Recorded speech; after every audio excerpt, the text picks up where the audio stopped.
Mano, esse demorou muito. Fala galera, tudo beleza? Arthur Dias aqui com mais um vídeo, dessa vez Mandalorian. Finalmente! Já faz um tempo que eu tenho tentado fazer conteúdo relacionado a Star Wars, né? E não apenas sobre as séries que estavam lançando, como eu fiz, como por exemplo com Obi-Wan Kenobi e com Andor, mas tentar voltar atrás em algumas coisas também relacionadas a Star Wars e comentar que nem eu fiz os podcasts ali com o Vant envolvendo as 3 trilogias dos filmes. Da mesma forma como no podcast envolvendo o Andor, eu tentei dar uma pincelada ali de Rogue One e os caramba. Só que a série que começou toda essa linha de séries que tá tendo agora relacionada a Star Wars, que é Mandalorian, eu nunca peguei pra comentar sobre. Eu pensei que em abril, né, ia ser finalmente o momento de eu fazer isso, porque teve a finalização da 3ª temporada. E pô, Mandalorian, né, Mandalorian, a primeira série live action que teve de Star Wars, né, querendo ou não, foi uma série que alavancou o Disney Plus, né, foi a primeira produção exclusiva da plataforma. Foi considerado por muito tempo a melhor coisa que a Disney já fez relacionada a Star Wars desde que comprou a franquia. Eu acho que só perdeu um pouquinho esse posto na comunidade quando saiu Andor. Mas pra mim ainda Mandalorian é infinitamente melhor. Bem justa a comparação? É, mas eu vou voltar com isso de novo nesse vídeo. Só que como a Mandalorian fez um sucesso assim desgraçado, ela meio que criou uma linha nova de séries ali que vão se conectando. A gente não teve apenas 3 temporadas de Mandalorian, a gente também teve a série do Boba Fett e a gente vai ter mês que vem a série da Ahsoka. Então eu não queria pegar e fazer um videozinho tentando abordar de uma forma geral o que eu achei das 3 temporadas de Mandalorian. Eu queria pegar e fazer um podcast relacionado a todo esse Mandoverso, né? Podcast esse com o Vant e com o Luke. Só que a minha vida saiu do controle. Eu até consegui acompanhar Mandalorian semanalmente quando ele estava saindo. Eu consegui terminar a série na semana que ela se encerrou. Só que eu não consegui nunca mais em meses pegar e entrar em chamada com o Vant e com o Luke para tentar gravar esse vídeo. E agora tá quase lançando a série da Ahsoka e até hoje eu não falei de Mandalorian, então eu acho que eu vou tentar pagar essa pendência sozinho e eventualmente quando eu puder gravar de novo com os dois, eu tento fazer o vídeo podcast abordando todo esse Mandoverso. Porque eu acho que tem coisa que é muito interessante que os dois poderiam abordar melhor do que eu. Eu vou tentar passar um pouco a minha visão, o que eu acho, né, das 3 temporadas de Mandalorian e o livro de Boba Fett, que se conecta bastante entre a 2ª e a 3ª temporada, só que eu não vou conseguir abordar tão bem algumas coisas, principalmente da segunda pra frente. Porque Mandalorian é uma série que, de início, ela parece que ela é muito solta ali no universo de Star Wars, mas ela vai crescendo bastante. Tipo, ela é uma série que ela começa ali após o retorno do Jedi, após a queda do Império, o início da Nova República. A gente vê aqui e ali alguns remanescentes do Império soltos, né, tentando se reerguer de alguma forma, fazendo algumas coisas ali às espreitas. Então, tipo, ele tem um pouco esse viés com a trilogia clássica de Star Wars, tem esse viés com a trama principal, mas é só plano de fundo. Até porque o Império é um negócio gigantesco, se não tivesse nada relacionado nesse período, ia ser esquisito. Porque o foco é totalmente algo que parecia não ter tanta importância assim, parecia ser algo mais descompromissado, mais solto, uma aventura nova que se passa no universo de Star Wars apenas para você curtir. E a aventura de Din Djarin, um caçador de recompensas mandaloriano, também conhecido como Mando, que logo no começo da série ele acaba recebendo uma missão, né, de alguns desses remanescentes imperiais de recuperar uma criatura que estava perdida em um certo planeta ali, e logo no começo ele descobre que essa criatura é um bebezinho, né, bebê esse da mesma raça do Yoda, tanto que gerou esse nome pro personagem por um bom tempo, né, que é o Baby Yoda, que é um bebê sensível à força, é um bebê que já sabe utilizar a força e por conta disso esses remanescentes do Império queriam fazer experimentos com a criança. E vendo isso, Din Djarin acaba meio que quebrando o contrato que era de entregar ele e acaba levando esse bebê embora. E a primeira temporada praticamente inteira aborda o Din Djarin, né, o Mando,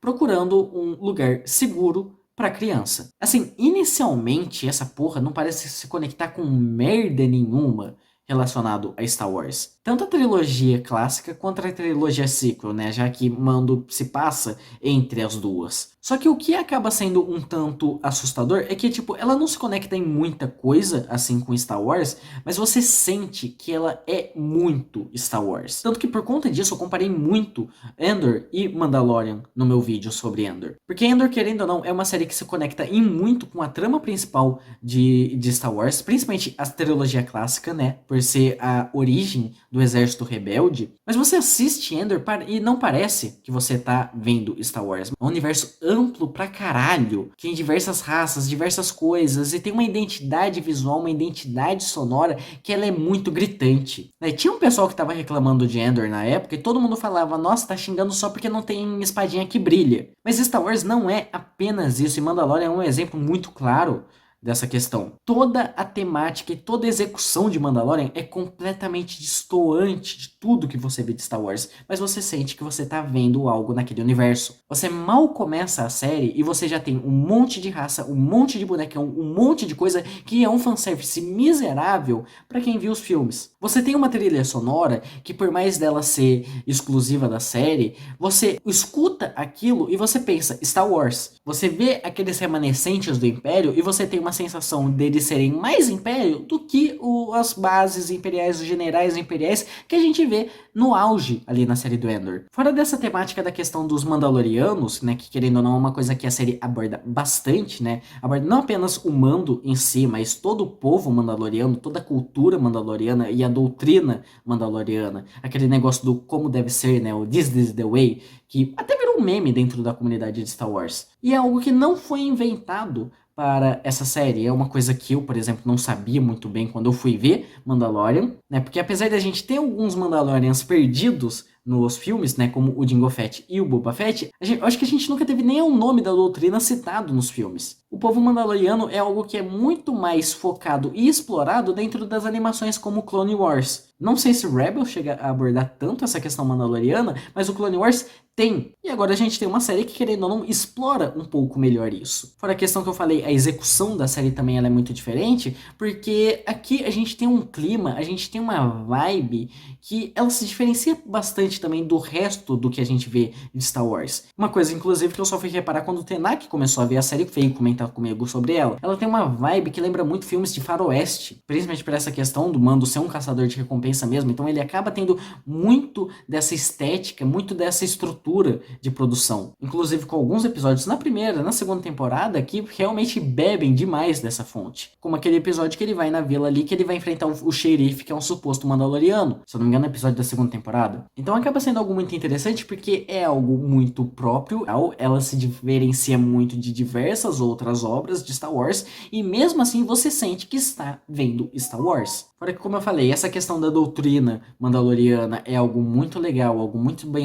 explorado no decorrer dessa primeira temporada. O Mando, por mais que seja um personagem ali que você não vê muito dele, né? Você vê um pouquinho do passado, você vê um pouco do como ele se comporta, mas ele é um ótimo personagem, inclusive palmas para Pedro Pascal, que consegue fazer um personagem tão bom, uma interpretação tão boa dele, sem precisar atuar com a porra do rosto, porque convenhamos, deve ser difícil pra caralho atuar um personagem usando apenas os gestos do próprio corpo, né, gesticular e entonação de voz. E a dinâmica dele com os outros personagens também, né, que também é algo muito legal, como a relação dele com o Baby Yoda, que é algo que vai desenvolvendo muito legal, é um carisma muito forte que tem dentro da série, relação dele com outros personagens, né, que vão aparecendo no decorrer dos episódios. Porém, mesmo assim, essa primeira temporada de Mandalorian, ela não me fisga tanto assim. Muito por conta da estrutura da série. Que é uma estrutura que se mantém nessas duas primeiras temporadas e, sei lá, não me apetece tanto. Mandalorian é uma série extremamente episódica, né? A gente tem esse comecinho, essa introdução da série, né? Mostrando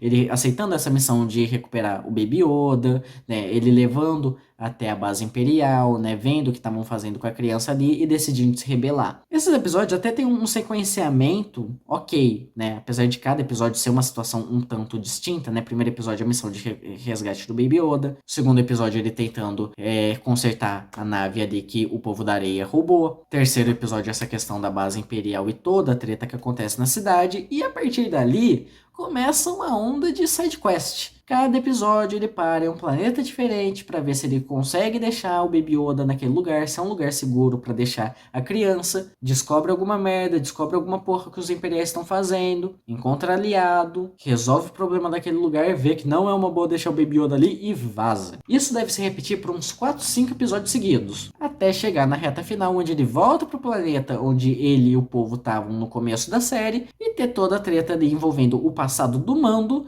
e o vilão Moff Gideon, que é um Mandaloriano no Império. Que, querendo ou não, é um ponto legal da série, é provavelmente a melhor parte dessa primeira temporada. Faz um trabalho muito bom em costurar essas historinhas episódicas bem isoladas uma da outra que a gente teve no decorrer dos episódios, reúne todos os aliados que o Mando acabou fazendo no decorrer dessa aventura. Acaba que você se sente um tanto recompensado por ver tudo aquilo, mas não muda o fato que assistir toda vez essas historinhas episódicas, isoladas e sempre com uma estrutura muito semelhante uma da outra, cansa um pouquinho. São boas, até que são, né? Os episódios de Mandalorian são bem legais, né? Os acontecimentos ali são interessantes, a dinâmica dos personagens é ótima, como eu já falei, então você se diverte bastante acompanhando. Mas eu não senti que era tudo isso que eu vi todo mundo falando sobre. Só que o final da primeira temporada, eu acho que ela já é o ponto onde Mandalorian começa a crescer. Porque ela começa a buscar outras coisas, né? Principalmente relacionado ao universo expandido das animações, e começa a trazer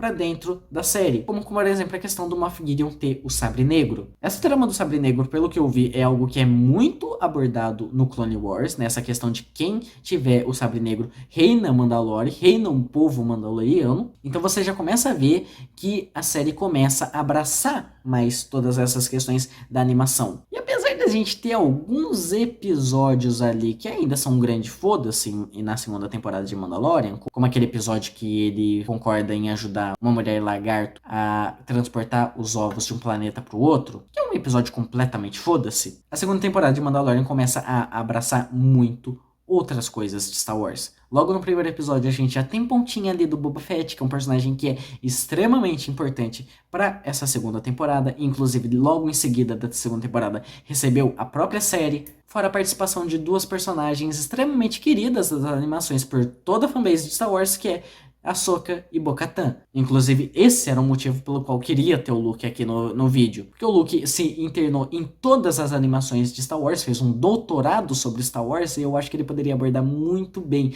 a trama individual que cada personagem acaba tendo um pouco ali nos episódios que elas aparecem, né? A Ahsoka tem toda a treta ali envolvendo os governantes de um planeta em que ela está, que provavelmente é o que vai ligar na série dela, que vai sair mês que vem, né? Tem toda a dinâmica dela com o Din Djarin, né? Já que no final da primeira temporada o objetivo do Din Djarin ele muda de achar um lugar seguro pro Baby Yoda e encontrar o povo dele, que seria os Jedi. Então por conta disso ele acaba encontrando a Ahsoka, que inclusive, se eu não me engano, é ela que descobre o verdadeiro nome do Baby Yoda, que é Grogu. Antes disso, já se eu não me engano, ele já tinha um encontro dele com a Bo-Katan, que era outra tribo de Mandalorianos, que não seguia tanto essa questão da doutrina, do como deve ser, essa questão de não poder tirar o capacete, senão você é deserdado da doutrina, e toda a trama dela em busca do Moff Gideon e o Sabre Negro, que é o que foi mostrado ali na primeira temporada. Depois a gente tem toda aquela treta envolvendo o Boba Fett, que ele volta com a Fennec, que é um personagem que já tinha aparecido na primeira temporada, né? No caso, ele aparece tentando recuperar a armadura dele, que tava com o xerife lá no começo da temporada. O Mando recupera essa armadura, pra no fim ter a treta final ali envolvendo o Moff Gideon, né? Onde o Mando acaba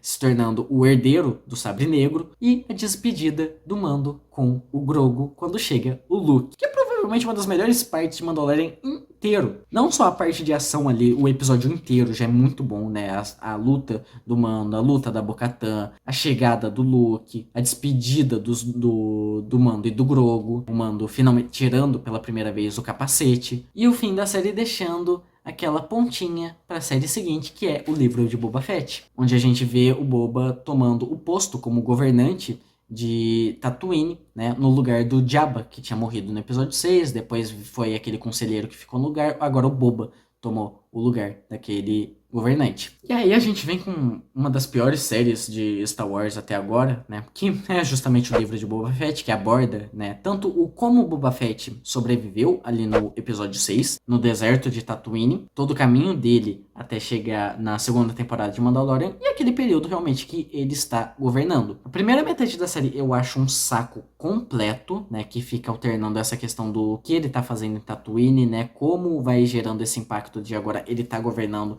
o lugar, que eu acho um saco completo, completamente relevante, e é muito lento esse começo, parece que não vai pra lugar nenhum, e essa questão realmente do passado, de como ele sobreviveu, e, né, a relação dele com o povo da areia, que acabou colocando ele nos costumes ali do povo, né? Tem todo um passado, tem todo um drama ali envolvendo o personagem e o povo da areia, que acaba motivando ele no decorrer da série. Chato pra caralho! Parece que tentar explorar e abordar as culturas, os costumes do povo da areia, foi, nossa senhora, velho, insuportável. Não é um negócio interessante de se assistir, não é um negócio que te prende, não é um negócio imersivo. Fora que tem algumas partes que descaracterizam muito o personagem do Boba Fett, que sempre foi essa questão do anti-herói, um personagem mais sério. Apesar de ele ter tido uma morte, entre aspas, terrível no episódio 6, completamente idiota, era um personagem que você tentava levar um pouco mais a sério. E aqui a gente vê ele fazendo piada, como aquele negócio do like a Bantam, chega a ser deprimente em algumas partes. E é uma série que, sinceramente, toda essa trama, né, envolvendo o Tatooine, envolvendo o que tá acontecendo com o Boba Fett, envolvendo o pessoal ali tentando derrubar o governo do Boba Fett. Aí depois tem os negócios ali dos rebeldes que ele acaba contratando, que até são legalzinhos, até tem um certo carisma, alguns deles ali. A questão da relação dele com a Fennec, também eu acho legalzinha. Mas pra mim a série só começa a ter algum charme de novo quando volta o Mando. Só que, tipo, pra mim a volta do Mando é a maior prova que o livro de Boba Fett não tem coisa nenhuma pra segurar a série. Porque a gente tem 2 episódios inteiros do livro de Boba Fett 100% focados no Mando e que não conectam em porra nenhuma com o que tá acontecendo com o Boba Fett até o último. É quase temporada 2.5 de Mando. Até chegar no momento ali em que o Mando vai pra Tatooine, onde tá tendo a treta do Boba Fett, os dois resolvem os negócios ali sozinho. E tipo, é legal essa parte porque a gente vê o Mando sendo deserdado da cultura mandaloriana por ter mostrado o rosto pro Grogu. A gente vê um tanto esse dilema de ter deixado o Grogu pra trás, né? Ele tentando se reaproximar um pouco. Essa questão do Grogu iniciando o treinamento dele com o Jedi e abandonando, né, por querer ficar junto do Mando, né, então a gente acaba tendo esse retorno do Grogu logo em seguida, o Mando conseguindo uma nova nave, então acaba que essa parte já tem um impacto bem forte no que a gente vai ver na terceira temporada, e o Boba Fett, que era pra ser o centro das atenções, ele ficou ali. Até tem algumas coisas que, pelo que eu vi, também bebe das animações, né? Como, por exemplo, aquele antagonista, aquele outro caçador de recompensa, que eu nem lembro o nome, eu só lembro que ele é bizarro pra caralho. Pelo que eu vi, é um personagem das animações. Não sei se é o Clone Wars, não sei se é o Rebels, talvez seja os dois. Mas ok, pra quem gosta das animações, deve ser um hype desgraçado ver aquele filho da puta ali. Mas tá, a série é chata. Até que finalmente a gente chega na terceira temporada de Mandalorian, que puta que pariu, que temporada. Diferente das todas as outras anteriores que a gente falou até aqui, Mandalorian terceira temporada tem um roteiro e tem uma estrutura ali redondinha, bonitinha. Tá, tem um episódio outro ali que é meio perdido, que tem umas coisas meio aleatórias. Tem, mas, cara, ele vai encaixando uma coisa na outra de uma forma que eu acho muito boa, sendo bem honesto. Porque toda a terceira temporada ela é muito baseada nessa questão de retomar Mandalore, né? Juntar todo o povo mandaloriano, né? Unir o povo ali, né? Então a gente começa com essa questão da redenção do Din Djarin, que ele tenta ir pra Mandalore, se banhar nas águas das minas de Mandalore pra voltar a ser um Mandaloriano mesmo. Aí ele tem que começar a investigar Mandalore, se Mandalore realmente tá tão poluída, tá tão tóxica assim como todo mundo fala, que não dá pra pisar no planeta. Descobre que tudo aquilo era mito, que tem alguns seres habitando Mandalore, né? Coisa que, tipo, ninguém sabia até aquele momento. Traz de volta Bo-Katan. Bo-Katan acaba se unindo ali à tribo do Din Djarin por também ter sido banhada ali nas águas da mina quando tentou salvar o Mando. E aí a gente começa todo aquele processo ali de trazer a Bo-Katan como a líder do povo Mandalore, que vai tentar unir todas as tribos. Traz coisas da primeira temporada, traz coisas da segunda, traz coisas das animações, traz um monte de coisa, parece que vai conectando tudo. Porque voltam para aquele planeta ali onde a primeira temporada começou, onde o povo mandaloriano estava escondido, mostra como aquela cidade evoluiu, né, como tá tentando ser uma zona neutra, né, não se aliando às remanescentes do Império, mas também não se aliando à Nova República. Alguns problemas que, querendo ou não, isso acaba causando em relação à política. Traz um pouco aquela questão de volta do IG-11, que é o robô da primeira temporada, a questão da Bo-Katan como a herdeira legítima do Sabre Negro, que é abordado ali nessa parte também, a tribo que andava com a Bo-Katan na segunda temporada. E vai ligando uma coisa na outra, assim, de uma forma que é muito boa, de verdade. Ele não estende um objetivo, assim, pra uma temporada toda, como foi procurar um lugar seguro pro Grogu, como foi procurar os Jedis. Mano, começa a temporada, preciso me banhar nas águas de Mandalore. Terceiro episódio ele já se banhou. Voltou pro povo dele ali, começa aquele negócio ali. Ah, vamos unir o povo de Mandalore, né? Tipo, tem aquele processo da Bo-Katan ser aceita, né? O pessoal começar a ver a Bo-Katan como um deles. E aí começa aquele processo, vamos buscar as outras tribos, juntar os Mandalorianos e voltar pra Mandalore. E aí a gente vê 2 episódios ali pra fazer esse negócio de ir atrás da outra tribo. Depois mais 2 episódios ali pra voltar pra Mandalore. Aí toda aquela treta do Moff Gideon. E tem uma coisa ou outra ali que é meio perdida, mas casa bem querendo ou não. Como por exemplo o episódio 3. Os episódios 3 é provavelmente um dos episódios mais fracos de Mandalore. É um episódio que não tem muito a ver com praticamente nada que é mostrado no decorrer da temporada. Mas eu acho extremamente curioso. Por quê? Porque o episódio 3 de Mandalorian é muito Andor, só que deu certo. É um episódio focado na política. É um episódio focado nessa questão dos remanescentes do Império, como eles estão tentando se ajeitar às políticas da Nova República, como a Nova República encara invenções imperiais, tecnologias imperiais, como há, querendo ou não, um certo desprezo, né, por toda essa questão, né, por esse período que a história ali do universo acabou passando, a ponto de descartar tecnologias que poderiam ser úteis ali e mostrar que nem todo mundo no Império era um completo filho da puta, que tinha muita gente no Império que realmente acreditava naquilo que estava fazendo, que acreditava que estava fazendo aquilo por um bem, como é o caso daquele cientista ali que começou a estudar todo esse negócio de clonagem, que é uma trama extremamente relevante pro final da temporada, já que o plano do Moff Gideon é ficar se clonando até um louco, né, ser o novo exército de Black Troopers. Mas é um episódio que ele me remete muito a Andor, só que a todo momento eu sinto que eu tô vendo Star Wars. Coruscant ali me lembra realmente Coruscant.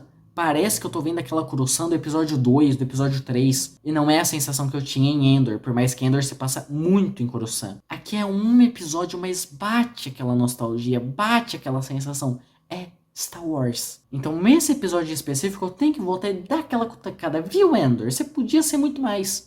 Fora toda a questão também do desenvolvimento do Grogu, né? Que, tipo, na primeira temporada era como alguém a ser protegido. Na segunda temporada a gente já começa a ver algumas coisinhas ali envolvendo o personagem. Aqui a gente tem toda uma etapa de flashback mostrando o Grogu durante o período da Ordem 66, né? Porque querendo ou não, ele é da raça do Yoda, a raça do Yoda vive pra caralho. Então, apesar do Grogu ser um bebezinho, ele é muito mais velho que muita gente ali. Então a gente vê um pouco desses períodos e tem todo o processo dele se tornando agora um Mandaloriano. Tanto que no final da temporada a gente tem todo o negócio dele acabar salvando o Din Djarin utilizando ali a carcaça do IG-11. Agora, o que muita gente não gostou tanto dessa temporada de Mandaloriano, mas querendo ou não eu achei bem interessante, porque eu ainda vejo muita gente que tinha aquela esperança de Mandaloriano apagar, fingir que não existe a trilogia sequel. E essa temporada fez exatamente o oposto, que afirmou a existência da trilogia sequel, mas também começou a tapar alguns buracos dela. Isso eu achei legal. Uma questão ali que pra mim foi muito presente é numa parte que junta ali vários generais remanescentes do Império, e um deles chama Hughes, que é um nome de um dos generais da Primeira Ordem, né? E isso foi até curioso pra mim, porque na época o Luke tava fazendo algumas lives de tier list de personagens, e ele comentou, né, como o Hughes, que é um merda nos filmes ali da trilogia sequel, ele se tornou um dos generais da Primeira Ordem, que ele matou o pai que fundou a Primeira Ordem. Então esse Hux que a gente vê nessa temporada de Mandalorian é esse pai morto. Eventualmente morto, no caso. Então assim, eu odeio a trilogia sequel. Odeio. Mas eu acho interessante tentar pegar e dar uma consertada ali. Por mais que o final não tem conserto. Mas você tapa alguns buraquinhos. Quem sabe no decorrer dessas temporadas, dessas séries, a gente não tapa, por exemplo, o buraco do Snoke. Enfim, eu acho que é isso, né? O vídeo sobre Mandalorian. Finalmente eu fiz. Não ficou tão bom quanto eu gostaria. Mas é isso que eu acho sobre a linha de séries do Mandoverso. Quem sabe eventualmente eu não consigo fazer o vídeo, o podcast como eu gostaria com o Vant e com o Luke, mas por enquanto é isso que a gente tem. Mês que vem eu volto para comentar sobre a série da Ahsoka. Dessa vez eu espero que dentro do prazo. Comentem o que vocês acham dessa linha de séries de Mandalorian, o que vocês acharam da terceira temporada, o que vocês estão esperando da série da Ahsoka. E é isso, eu vou ficando por aqui. A gente se vê no próximo vídeo. Falou!